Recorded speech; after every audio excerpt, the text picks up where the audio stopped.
बिस्मिल्लाहिर्रहमानिर्रहीम। आज हम डिस्कस करेंगे रेडियो ट्रेसर्स।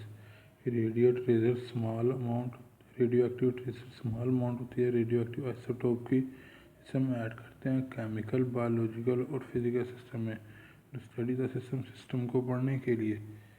तो एडवांटेज है रेडियो एक्टिव ट्रेसर का वो ये है कि it behaves chemically just has a no radioactive isotope. ऐसा no radioactive isotope behave करता है उसी तरह ही भी रेडियो एक्टिव ट्रेसर भी उसी तरह ही बिहेव करता है, लेकिन it can be detected in exceedingly small amounts of measuring the radiation emitted. लेकिन इसे हम डिटेक्ट करते हैं, लेकिन हम इसकी जो बहुत छोटी सी मकदार को डिटेक्ट कर सकते हैं, जो इसमें से जो रेडिएशन निकलती हैं उसको मेजर करके हम जो रेडियो एक्टिव ट्रेसर है उसकी स्मॉल अमाउंट को भी डिटेक्ट कर सकते हैं। इसकी एप्लीकेशन है रेडियो ट्रेसर की एग्रीकल्चर में। उसकी पहली एप्लीकेशन है प्लांट न्यूट्रिशन स्टडीज़ में, प्लांट की जो न्यूट्रिशन है उसको मुताले में। फर्टिलाइज़र्स हैं वो बहुत एक्सपेंसिव और एफिशिएंट यूज़ होते हैं। फर्टिलाइज़र वो एक्सपेंसिव होते हैं और इनका बेहतर इस्तेमाल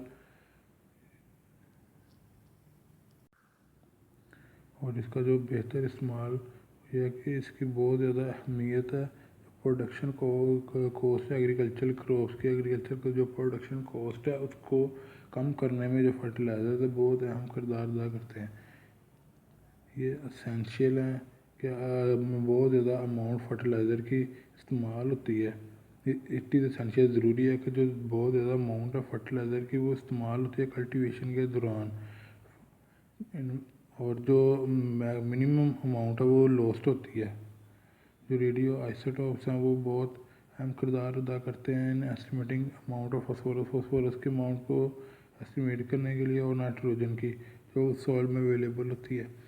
ये एस्टिमेशन मदद करता है अमाउंट ऑफ फॉस्फेट और नाइट्रोजन फर्टिलाइज़र की अमाउंट को डिटरमाइन करने के लिए दैट शुड बी अप्लाइड तो सॉइल के मज़ीद सॉइल को कितनी अप्लाई की जानी चाहिए।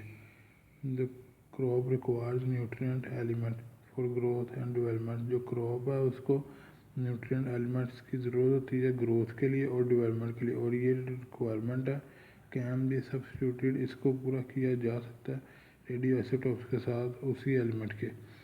Usage of fertilizer can be tracked through plant structure.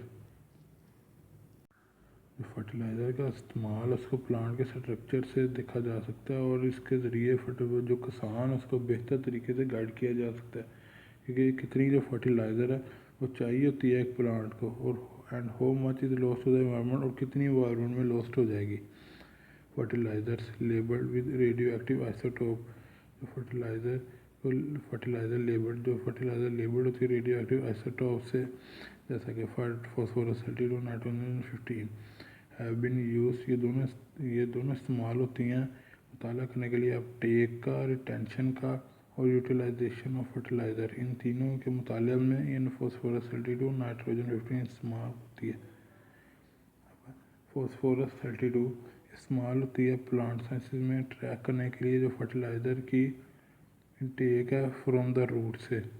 जो रूट से फर्टिलाइज़र की इनटेक की है प्लांट ने, उसको मेजर करने के लिए हम फॉस्फोरस 32 को यूज़ करते हैं। The phosphorus 32 labelled fertilizer given to plant. जो फॉस्फोरस 32 लेबल्ड फर्टिलाइज़र प्लांट को दी जाती है वाटर के ज़रिए, तो जो फॉस्फोरस का इस्तेमाल है कैन बी मैप्ड, देखा जा सकता है through the emitted beta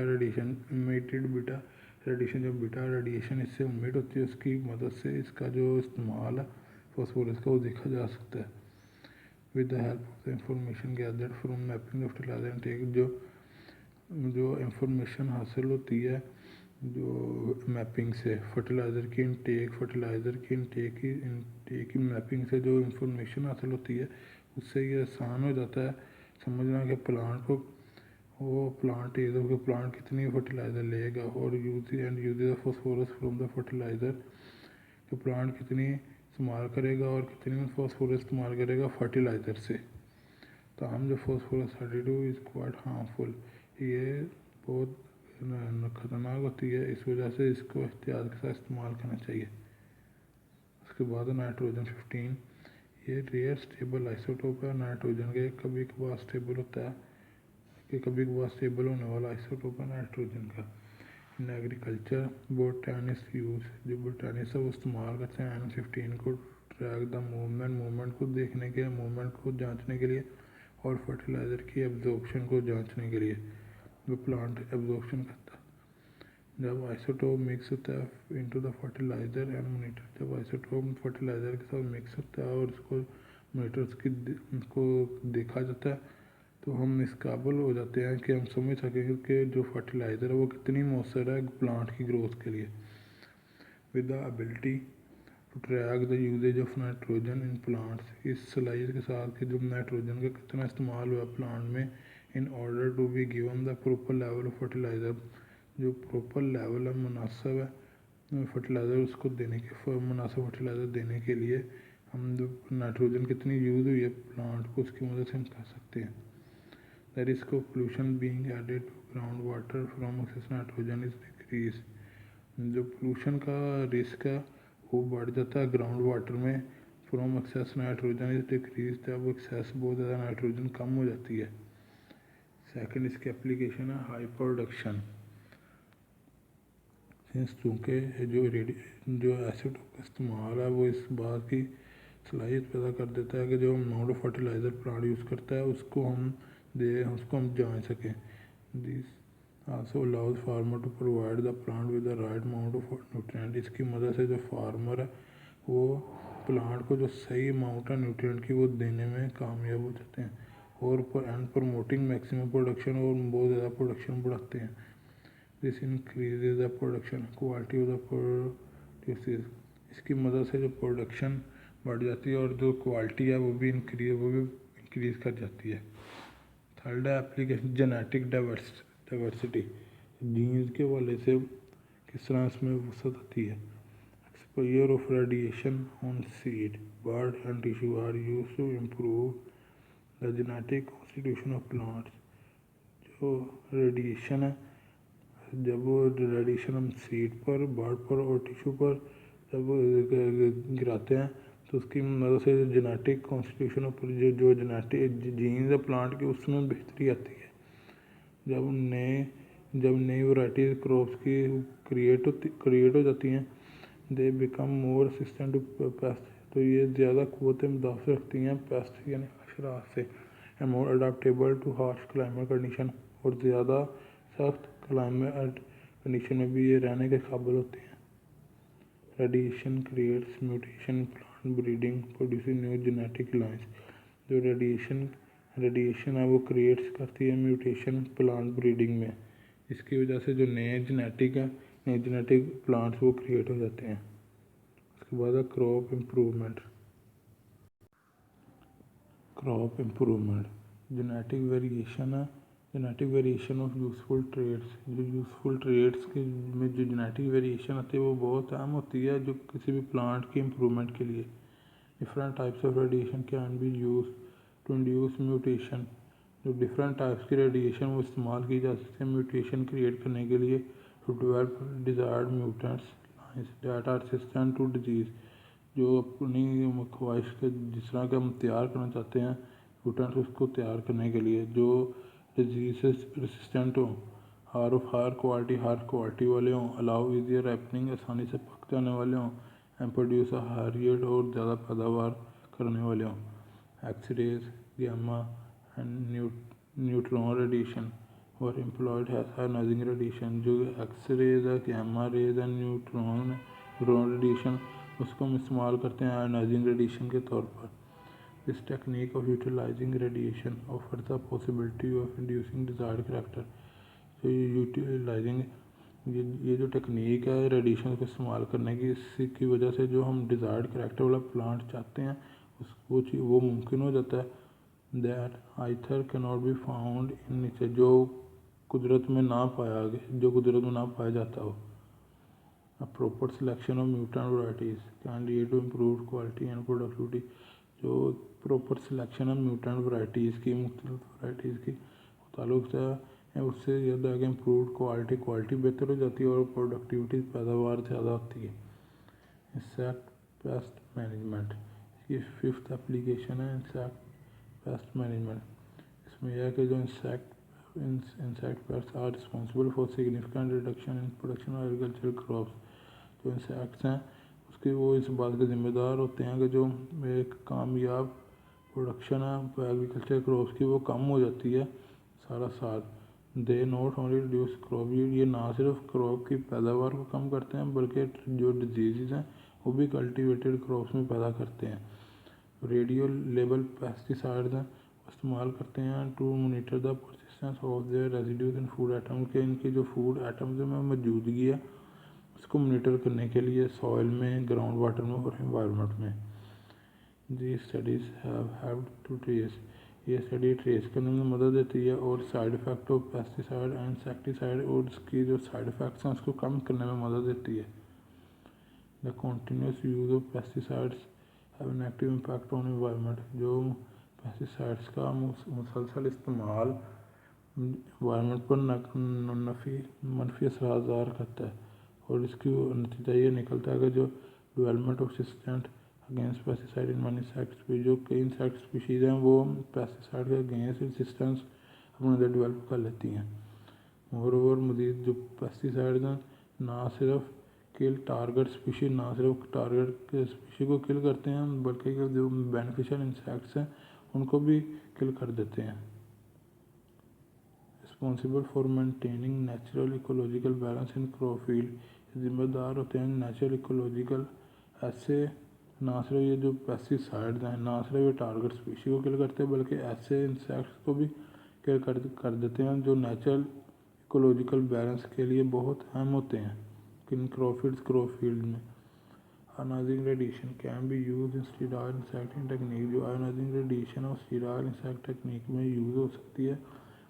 ionizing radiation can be employed as a mean to effectively sterile male insects without affecting their ability, जो आयोनाइजिंग रेडिएशन है वो इस काबिल होती हैं कि जो इफेक्टिवली स्टीराइल मेल है वो उनको ज़रिए कि जो इफेक्ट जो मौसर तरीके से स्टीराइल मेल इंसेक्ट्स उसको क्रिएट करती हैं उनकी एबिलिटी को मुतासर किए बगैर और successfully made with wild female insects, और ये कामयाबी तरीके से फीमेल इंसेक्ट साथ मेट कर सकते हैं।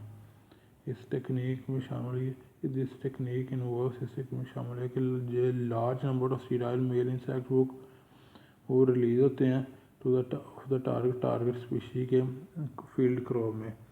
जो स्टीराइल मेल हैं वो compete with regular male production के साथ कम्पीट करते हैं ड्यूरिंग सेक्सुअल रिप्रोडक्शन के दौरान, और जो एग्स प्रोड्यूस होते हैं फ्रॉम देयर मेटिंग से वो इनफर्टाइल होते हैं, सो दे प्रोड्यूस नो ऑफस्प्रिंग, इस वजह से ये मज़ीद आगे बच्चे पैदा नहीं कर सकते। It has been successfully used to eradicate several insect pest of agriculture significance over the world. It has been successfully use, ये सक्सेसफुली कामयाब तरीके से इस्तेमाल होते हैं सेवरल इंसेक्ट्स एग्रीकल्चर क्रॉप्स के उनको ख़त्म करने के लिए। लास्ट है फूड प्रोसेसिंग एंड प्रिजर्वेशन। तकरीबन 25 से 30% वर्ल्ड के जो फूड प्रोड्यूस होता है लॉस ज़ाया हो जाता है due to spoilage by microbes की स्पॉइलेज की वजह से और पेस्ट की। And these losses are more in developing countries, और ये जो नुकसान है वो डेवलपिंग कंट्रीज़ में ज़्यादा है। This loss of food can be avoided by employing radiation, ये जो फूड का ज़ाया होना इससे बचा जा सकता है रेडिएशन की मदद से। It can be use to destroy microbes, इससे इस्तेमाल किया जाता है माइक्रोब्स को डिस्ट्रॉय करने में जो फूड में होते हैं, कंट्रोल इंसेक्ट को कंट्रोल करने में, and parasite infestation in harvest food, और जो पैरासाइट का असरात हार्वेस्टेड फूड काश्तशुदा खुराक में। To prevent various kinds of wastage and spoilage, कई किस्म के वेस्टेज और स्पोरेज से बचने के लिए जो रेडिएशन है इसे इस्तेमाल करते हैं जो खुराक में माइक्रोब्स होते हैं उसको तबाह करने के लिए, इंसेक्ट को रोकने के लिए, और ऐसे पैरासाइट को जो फसल की काश्त के दौरान असरअंदाज होते हैं, कई किस्म की जो फसल की काश्त के दौरान असरअंदाज होते हैं, और कई किस्म के जो वेस्टेज हैं और स्पॉइलेज से बचने के लिए। Extension of shelf life of certain foods for few days can be achieved by irradiation. जो फूड आइटम्स हैं उनकी जो लाइफ है उसको हम एक्सपेंड कर सकते हैं इरेडिएशन की मदद से। It can be elevate the world's food shortage by reducing post harvest losses. इसकी मदद से जो दुनिया का फूड शॉर्टेज का जो निज़ाम है उसको कम किया जा सकता है पोस्ट हार्वेस्ट लॉसेस को कम करके। Food irradiation can drastically reduce the use of food additives and food irradiation है वो ड्रास्टिकली तंबाकू नाते कर जो फूड एडिक्टिव्स का इस्तेमाल को कम कर देता है और फ्यूमिगेंट्स का। लेकिन इसके जो ख़तरनाक असरात हैं वो कंज्यूमर्स पर इस्तेमाल करने वाले पर साथ साथ जो वर्कर्स हैं फूड प्रोसेसिंग इंडस्ट्री में काम करने वाले वर्कर्स उन पर असरअंदाज होते हैं इसके असरात। Radiation does not heat the food material. जो इरेडिएशन है वो फूड मटेरियल को गर्म नहीं कर सकती, तो इस वजह से जो फूड की इट्स फ्रेशनेस, जो फूड है वो अपने ताज़ा हालत में रहता है। इट्स फिजिकल ज़ाहरी हालत में तरोताज़ा रहता है। जो एजेंट्स है जो स्पॉइलेज कोज करते हैं उनको ख़त्म किया जा सकता है रेडिएशन से फ्रॉम पैकेज फूड के ज़रिए एंड पैकेजिंग मटेरियल। और जो packaging material are impermeable to bacteria. जो पैकेजिंग मटेरियल है वो बैक्टीरिया को गुजरने नहीं देता और इंसेक्ट्स को इस वजह से जो रिकंटामिनेशन है ख़राब होना वो नहीं होता। Radiation of food kills insects and parasite. जो फूड की रेडिएशन वो इंसेक्ट्स और पैरासाइट्स को किल करता है, इनएक्टिवेट करता है बैक्टीरियल के स्पोर्स को और मोल्ड्स को रोकता है, माइक्रोब्स और इंसेक्ट्स की रिप्रोडक्शन को और रोक देता है। जो and inhibit the sprouting of root crops. और रूट क्रॉप से जो ज़रात फूटते हैं उसको रोकता है। डिलेस रैपनिंग ऑफ फ्रूट की रैपनिंग को भी डिले करता है। And every dose of 10 kg causes no toxicological hazards in the products। जो एवरी डोज है 10 kg वाई वो टॉक्सिकोलॉजिकल हैज़र्ड्स प्रोडक्ट्स में क्रिएट नहीं करते। Thank you.